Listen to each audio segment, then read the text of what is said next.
Ladies and gentlemen, welcome back to another episode of Arsenal Almost Did It.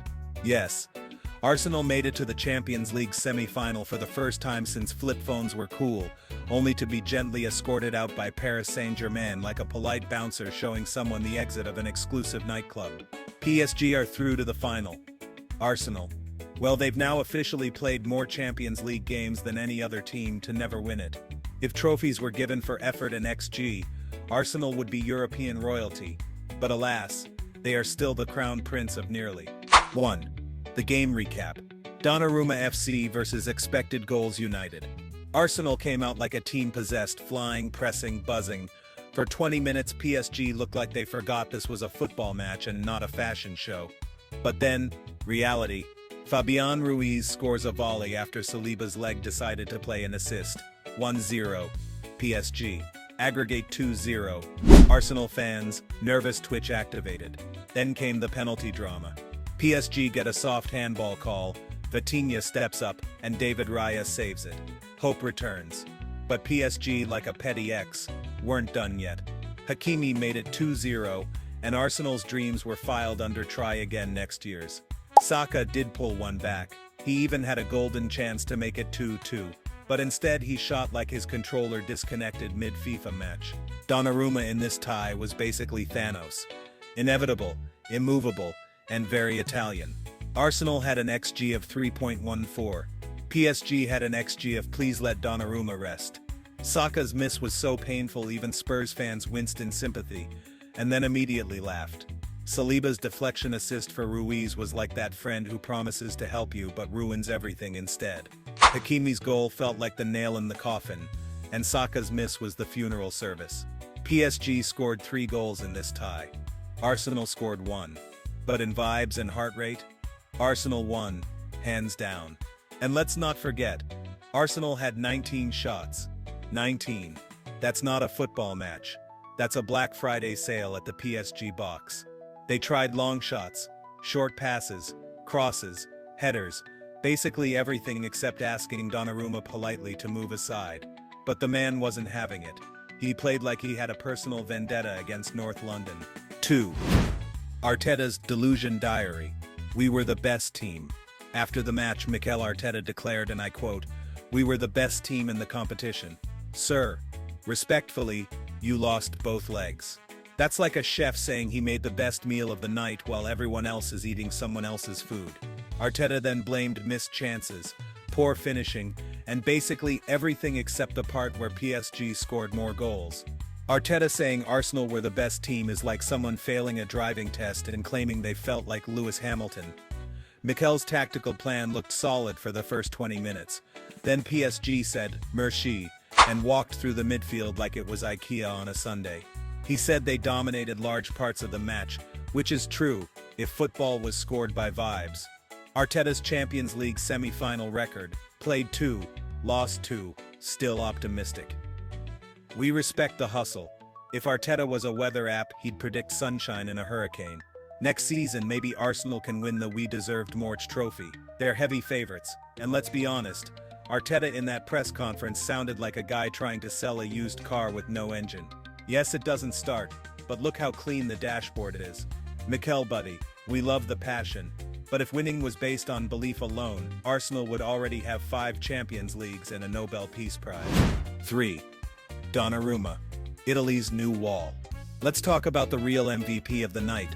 Gianluigi Thou Shall Not passes Donnarumma. Arsenal shot 19 times. Donnarumma stopped 17, saved a penalty, and looked like he could have moonlighted as a Marvel superhero during halftime. PSG fans will tell their grandkids bedtime stories about his performance. Arsenal fans, they'll need therapy every time they hear the word save. Donnarumma didn't just save goals, he saved marriages, mental health, and PSG's entire season. His gloves probably need ice and a shoulder massage. Bukayo Saka tried everything. Finesse shots, power shots, prayers. Nothing worked. At this point, Donnarumma might qualify as a UNESCO World Heritage Site. Watching him play was like watching Gandalf scream "You shall not" passes. 19 times. PSG should just rename the Parc des Princes to the house that Donnarumma built. And the way he was catching crosses, blocking screamers and stretching like a Cirque du Soleil performer, you'd think he had a cheat code activated. Someone check his controller. It's definitely not factory settings. Meanwhile, Arsenal's finishing looked like they were all playing on manual mode for the first time in their lives. 4. Saka's miss. The stuff of nightmares. Bukayo Saka, Arsenal's golden boy, scores a goal to bring it to 2-1. Then just minutes later he's handed an open chance to make it 2-2, and he misses. At that moment, 60,000 Arsenal fans simultaneously screamed into their pillows. Saka missing that chance is the new British trauma. We don't talk about it, we just feel it. It was so wide open, even a blindfolded Giroud would have scored. Arsenal fans were ready to scream, "Come on, you Gunners," but what came out was just a slow exhale of despair. Saka's second goal was somewhere in the crowd. Maybe in row Z, sitting next to hope and dignity. He pulled one back, then gave one back. The balance of football, restored. If this was a FIFA match, the controller would have been thrown across the room, possibly out the window. Somewhere in the stadium, a PSG fan saw that miss and laughed so hard they dropped their overpriced churro. Saka had time, space, and no defenders in sight, and still managed to channel his inner Sunday League striker. If tension had a face, it would be every Arsenal fan watching that ball sail wide like a paper airplane caught in a gust of regret. 5. Arsenal's trophy cabinet. Echoes and dust. This was Arsenal's 201st Champions League match. They still haven't won it. At this point, the trophy is avoiding them like it owes them money. They've now been eliminated in 4 straight major semi-finals. It's less of a curse and more of a habit. They're like that guy who's great on first dates but never makes it to relationship status. Arsenal's trophy cabinet is just IKEA shelves and unrealized potential. 201 matches. No UCL trophy. That's not a stat, that's a personality trait. Arsenal's semi-final streak is like a broken record, one that skips every time it gets exciting. Fans are asking for a striker.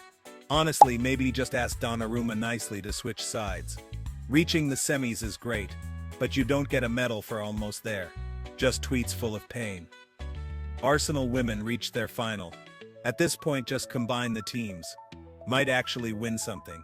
Even Indiana Jones wouldn't bother searching Arsenal's trophy cabinet. There's nothing ancient or valuable to find. Every time they get close, it's like the football gods say, "Nice try, now go reflect." They're starting to look like the Netflix of football clubs. Lots of exciting series, but none of them have a proper ending. 6.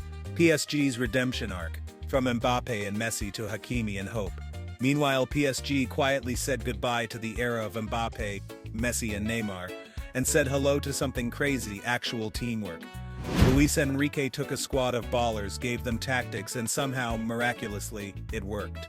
With Hakimi bombing forward, Ruiz bossing midfield, and Donnarumma building a wall at the back, PSG are now just one game away from European glory.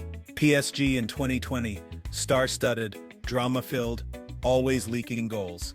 PSG in 2025, organized, balanced, and starring characters you don't need a TMZ subscription to follow. Kavica Kvaratskhelia, Joao Neves. These aren't just names, they're reasons Arsenal are booking vacations early. Luis Enrique might actually finish what Pochettino, Tuchel, and Messi's chiropractor couldn't. PSG fans are dreaming of Munich. Arsenal fans, they're dreaming of signing someone who can shoot. This isn't just a new PSG, this is PSG 2.0. Fewer egos, more football. They went from soap opera to strategy. No more Neymar's ankle updates, no more Mbappe contract sagas, and definitely no more Messi wandering around like he's looking for a coffee shop.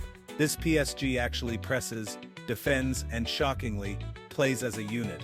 It's like someone found the team's reset button and hit Restore Factory Settings Football Edition. 7. Closing thoughts. The curse continues, the dream builds. So there you have it. PSG advanced to their second Champions League final. Arsenal, they advanced to next season. Once again, the Gunners loaded the gun, only to shoot themselves in the foot. Will PSG finally win it all? Will Arsenal finally sign someone who doesn't need 5 shots to score? Stay tuned. And remember, if life ever feels rough, just remember Arsenal had 3.14 XG and only scored once. Hit that like button, subscribe for more pain and banter, and let's meet in Munich, unless Saka misses the plane.